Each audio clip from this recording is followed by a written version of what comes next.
Hi everyone. The chapter Monetary System gives an idea about the role of money in economy. The term money refers to assets that people regularly use to buy goods and services. Money serves mainly three functions as a medium of exchange. It's an item buyers give to sellers when they want to purchase goods and services. As a unit of account, it provides the way in which prices and other economic values are recorded. As a store of value, it provides a way of transferring purchasing power from the present to the future. Commodity money, such as gold, is money that has an intrinsic value. That is, it would be valued even if it was not used as money. Fiat money, such as paper dollars, is money without intrinsic value, used as money because government agreed it as money. In US money supply, there are mainly two types, M1 and M2. M1 includes currency demand deposits, travelers checks, and other checkable deposits. And M2 includes everything in M1 plus saving deposits, small time deposits, money market mutual funds, etc. Federal Reserve or Fed is the central bank of US. In a fractional reserve banking system, banks keep a fraction of deposits as reserves and use the rest to make loans. Reserve requirements are the minimum amount of reserves that banks must hold against deposits. Reserve ratio is the total reserves as a percentage of total deposits. T account is a simplified accounting statement that shows a bank's assets and liabilities. Bank's liabilities include deposits and assets include loans and reserves. In a 100% reserve banking system, where banks hold 100% of the deposit as reserves and make no loans, that banks do not affect size of money supply. A fractional reserve banking system creates money by loaning out part of the deposits. And it's only creating money, not wealth. Money multiplier is the amount of money the banking system generates with each dollar of reserve. Money multiplier equal to 1 by R, where R is the reserve ratio. Fed controls money supply in mainly three ways. First one is open market operations. The purchase of government bonds by Fed from public increases the money supply, and the sale of government bonds by Fed to the public decreases money supply.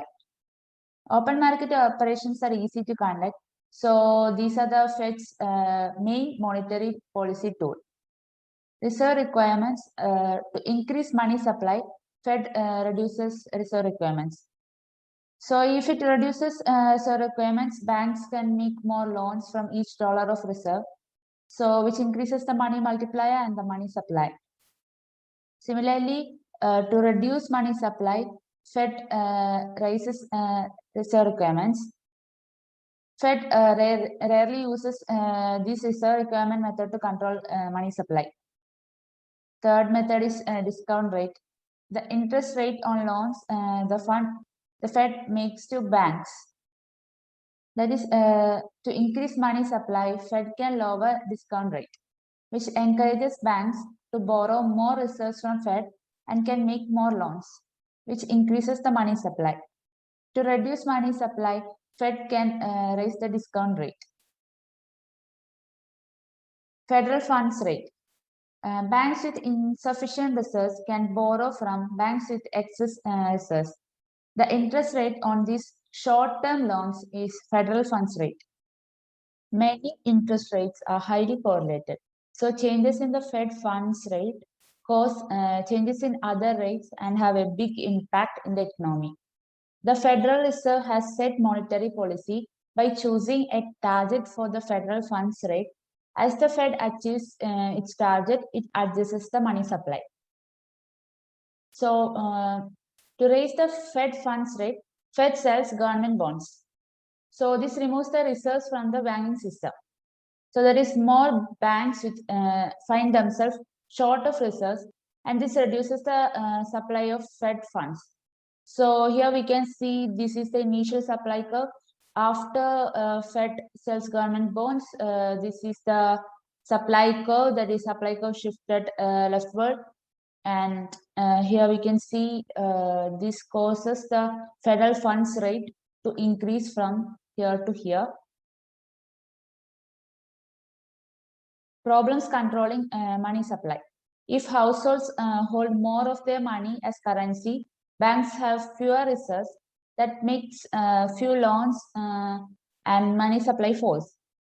Also, if banks hold more reserves than required, they make fewer loans and money supply falls. Bank runs and the money supply. When people suspect their banks are in trouble, they may run to the bank to withdraw their funds, holding more currency and less deposits. Under fractional reserve system, banks don't have enough reserves to pay off all the depositors. Hence, banks may have to close.